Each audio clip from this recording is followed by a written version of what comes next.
তো আজ উঠে পড়লাম বোনেদের হাত দিয়ে রাখি পরবো বলে। প্রথমেই পরে নিলাম বোনের হাত দিয়ে এই চমৎকার রাখিটা এবং আশীর্বাদ করলাম যাতে কখনো কোনো দুঃখ কষ্ট আমার বোনকে না ছুঁতে পারে এবং আমি যেন সারা জীবন ওর পাশে ঢাল হয়ে থাকতে পারি।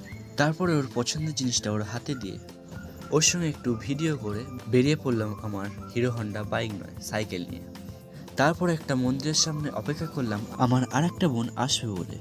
তারপরে দেখতে পাই মানুষজনকে টোটোকে ধাক্কা মারতে মারতে চলে এসছে। আসার পরেই আমি হাতটা বাড়িয়ে দিলাম আমার হাতে রাখি পরাবে বলে।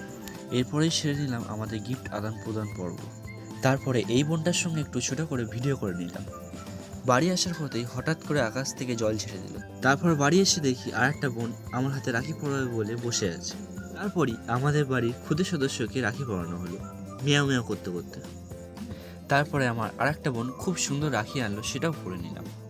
তারপর এই রাখিটা পরে আজ রাখি পরা শেষ করলাম।